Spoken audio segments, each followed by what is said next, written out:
it would just be my luck to make a video about how this truck has 300,000 miles on it and then it go and absolutely just take a crap.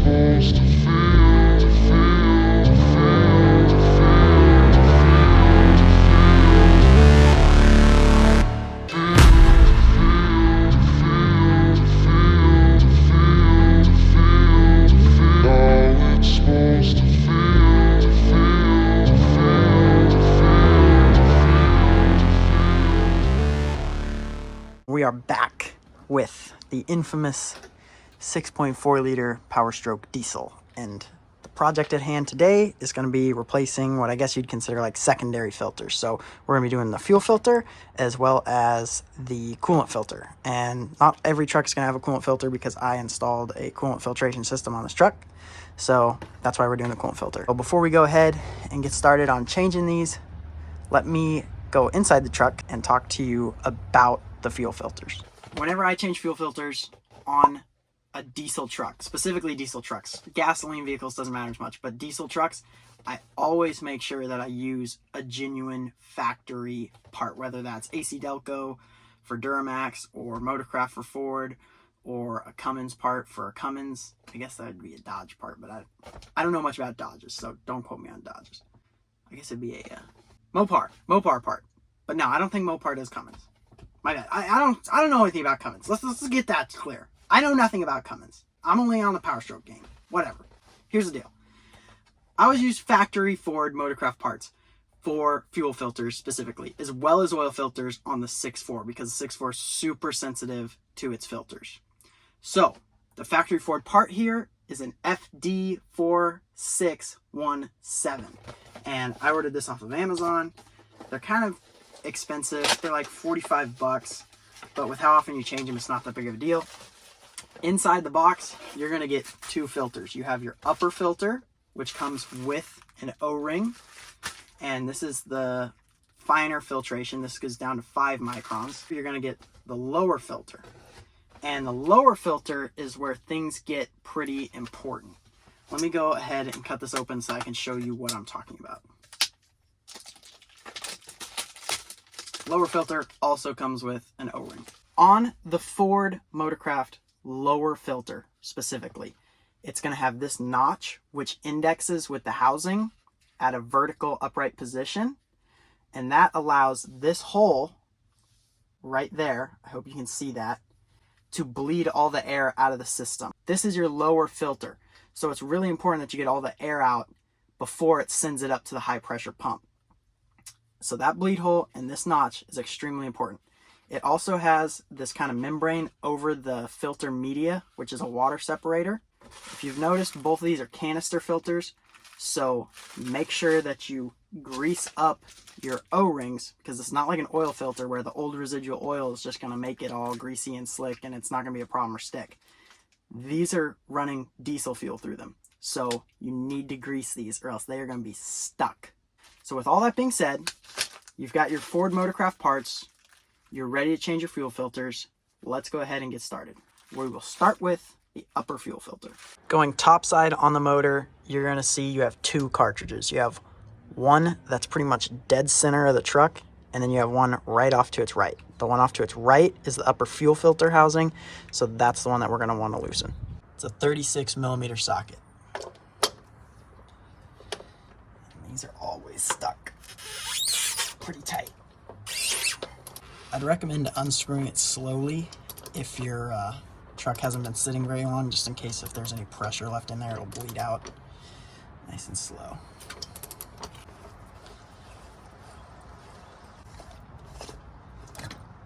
Oh, there we go.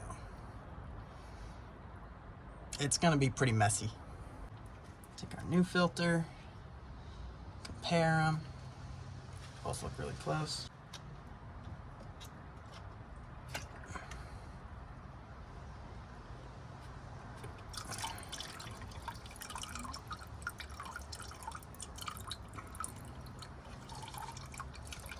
I'm really happy with how clean this is, actually.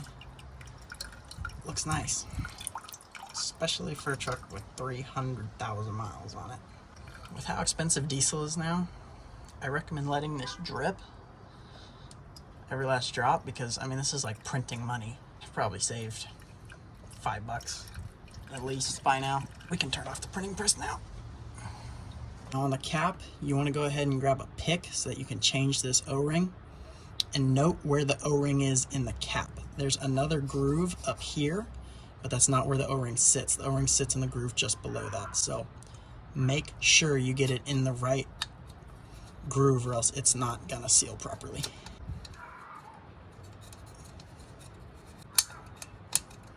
To grease it, I'm just using some Lucas oil, red and tacky. Obviously you don't want to put so much on there that it's gonna get into your fuel system. Just do enough to where it's greased up and isn't gonna stick super bad on you. Now on the top of your new fuel filter, there are these 4 pegs. They index with that circle in the middle there. So you just take it, set it in there, and you push until it clicks. And now they're kind of locked together. From there, put it over the stem, push straight down, gently, don't splash it like I just did, and then tighten it. It says right on the cap to tighten to 27 Newton meters, but if you don't have a torque wrench, I'd say just tighten it till she seats and then a little bit more. Don't over tighten it because these are plastic caps and they can break pretty easy. Now that your upper fuel filter is done, you want to grab yourself a drain pan, come over to your driver's door handle, and go right underneath the truck. As you crawl underneath your truck, you're going to see a big puddle of diesel where all the diesel from the upper came and spilled. But if you look at the frame rail here, come around to the other side of it. So you come around to the other side of your frame rail. On the 4-wheel drives, your front drive shaft is going to be just above your control arm. And right above that, right there, is the lower fuel filter housing as well as the water separator. And before you pull that fuel filter out of there, make sure you drain this thing down with the water separator. Because if you don't, the whole pint or however much diesel is in there, you're going to be wearing it. I mean, it is just going to be running all over you. So make sure you drain this thing all the way down. It could take a few minutes. With your drain pan underneath that little spigot right there, you just pretty much come up in here, hit that lever, and that will open it up. And make sure that your drain pan's underneath. Don't splash diesel everywhere like I just did. And this is going to drain slowly, so, you know, give it 5 minutes or so till it stops. Well, that's draining. Full disclosure to the EPA, because they care a lot. Catalytic converter, DPF, factory exhaust. She's completely stock. So, you know, you can go back to prosecuting real crimes, like people who are dumping toxins into the ocean and all that sort of thing. Why don't you go for the Chinese? They're polluting everything.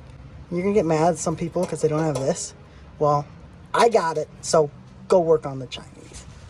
The water separator's still draining, so let's get the coolant filter changed. This is on the passenger side frame rail, just below the passenger door. And this is where the Sinister Diesel coolant filtration kit gets installed. I think all the companies' coolant filtration kits come down here, but I'm not sure. So, I mean, if you have a coolant filtration kit on your truck, I'm sure you know where it is. Sinister Diesel one's nice. So it has these 1/4 turn valves. You can turn it off so you don't lose all the coolant in your truck. You can unscrew it if you're strong enough by hand.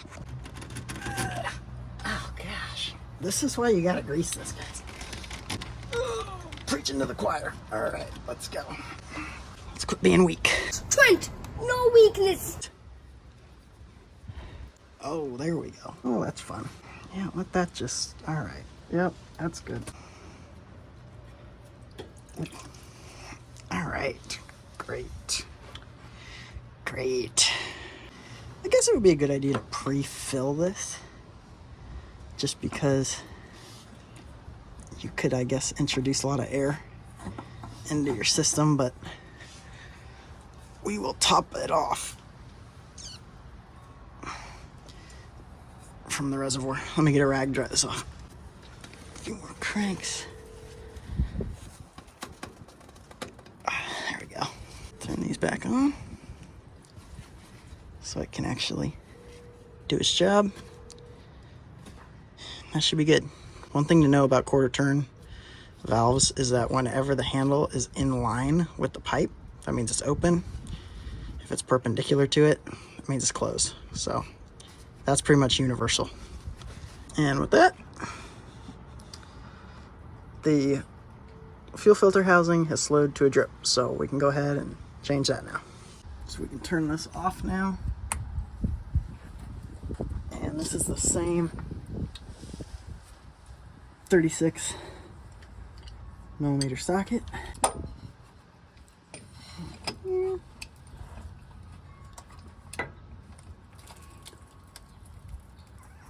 Oh, that's tight.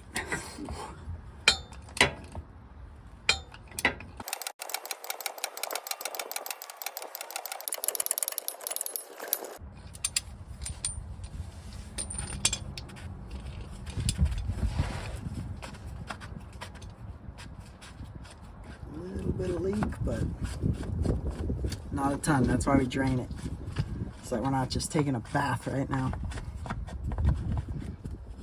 And then try to pull it out as straight as you can, which can be difficult. Oh, still might take a little bit of a bath. Sneak the cap down through here. Once again, this cap has an O-ring on it. I'll show you how to change that once we get out from underneath the truck. And then you want to pull out your filter, which kind of gets stuck a little bit. And this right here is the filter that's going to catch all the big chunks. The inside of my cap is pretty gross. There's a lot of gunk in there and dirt, so I'm actually going to go ahead and wipe it out. But this is totally not necessary if yours is pretty clean. Probably not even necessary for me, but I just want to try to avoid problems. Just wipe it out, get it all clean. Go around here, clean up my threads. Once again, we have an O-ring to replace. Notice how it's not all the way up at the top of the cap. It's down here in this groove. So the first thing I like to do is replace that O-ring. New one on. Some grease so it doesn't stick. Alright, good to go. Now that our cap is fully prepped, we can go ahead, grab our new filter media. Once again, just like the upper, there's these 4 prongs or pegs sticking out of it, and they index with the circle and the cap. So you can go ahead and push these together. It's all set to go. Back into the truck, we can snake in the new filter and everything. Get it started.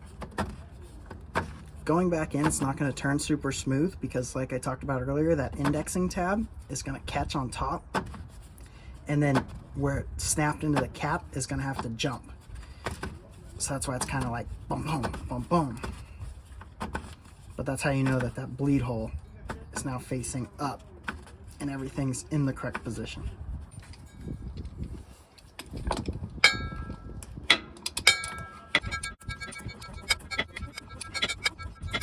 Get this good and tight because you don't want any leaks. Straight. There we go. It's kind of the same deal as the top one. It seats and then just go a little bit further. Okay, that looks good. Now we can go inside the truck and perform the bleed procedure, and then we'll be all set. Now that you've changed both your upper and your lower fuel filter, you need to bleed all the air out of the fuel system, or else you could end up with a air pocket in it, and then your truck will not start and it will not run. So in order to do that, take the key, put it in the ignition. Roll the key forward to the on position. Do not crank over this motor. Just flip it to the on position. Let it sit there for about 30 seconds. You can hear the lift pump running. There, it just stopped. I don't know if you guys can hear that on camera, but you want it to do that. Turn the key back to the off position. Turn it back to the on position. Let it do that again. Just shut off again. So you're going to want to do that at a minimum 6 times.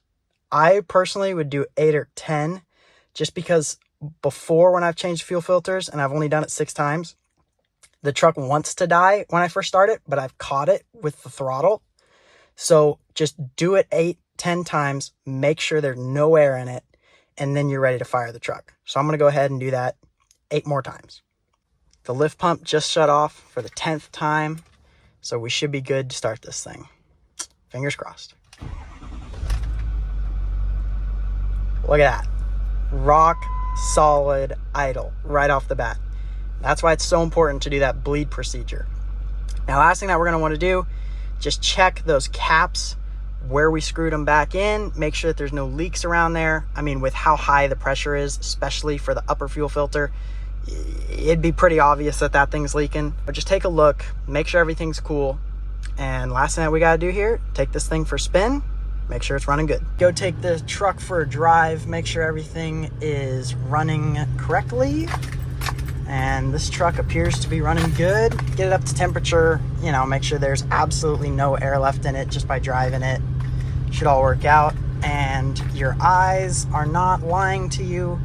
This is a 6.4 liter diesel truck with 302,142.8 miles on the odometer.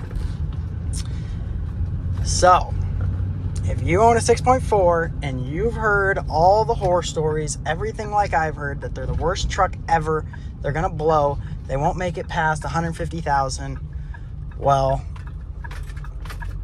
it's not all necessarily true, because this truck is on its second life, if that was true.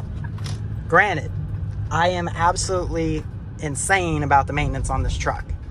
It gets oil changed every 3,500 miles. Fuel filters, I stay on top of them. And that's what it takes to keep one of these things running. It is not easy by any means, but it's very doable. In closing for this video, I just wanted to talk quickly about why fuel filters are so important for a diesel truck. And a lot of people who've owned gas vehicles their whole life probably have never even thought to change their fuel filter. And on a gas vehicle, it really doesn't matter that much. Sure, an overloaded fuel filter on a gas vehicle might work the sending unit in the tank a little bit harder, but it's really not that big of a deal. But on a diesel truck, it's completely catastrophic if you don't service the fuel filters. It didn't used to be this way, actually. Old diesel trucks, the fuel filters, yeah, you change them, wasn't that big of a deal. 7.3s, even 6.0s, because they had HUE injectors, so it wasn't as big of a deal. But on anything that was built after 2008, it is probably the most critical maintenance item next to changing your oil. Mainly because there's a lift pump, which is the lower fuel filter housing. That's the lift pump. What that sits in is technically called a lift pump. And that is like a low pressure fuel pump. All it does is grab fuel from the tank, push it up to the top of the motor. But once it hits the top of the motor, this fuel goes through an extremely expensive and extremely hard to change high pressure fuel pump, which bumps the pressure all the way up to 16,000 PSI under certain conditions. Now, how do I know that that is an extremely expensive and extremely hard to change fuel pump?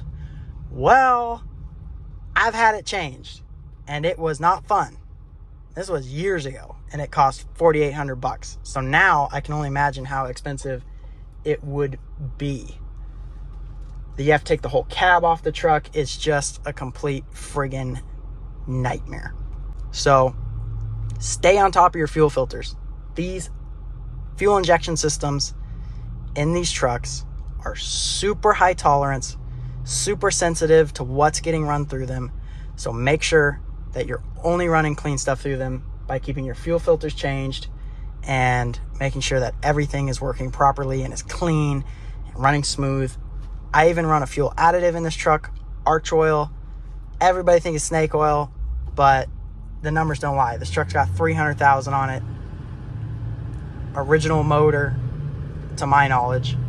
Take it with a grain of salt, but I've been running Archoil religiously, and it's got 300,000 on it. Also, I've had my fingers crossed this whole time, because it would just be my luck to make a video about how this truck has 300,000 miles on it, and then it go and absolutely just take a crap and leave me stranded. So, knock on fake wood.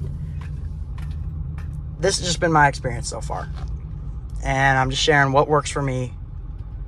Might not work for everybody. I mean, there are flukes. The EPA with the DPF and everything on this truck, it has some inherent flaws just built into it that are unavoidable. Thank you guys for watching. I hope you learned something in this video. I hope you found it entertaining. And I hope you'll come back, because I am always working on more projects, especially truck projects. Love working on trucks. So with that, please like the video if you liked it. Hit the subscribe for more content, and I will see you on the next project. Thank you.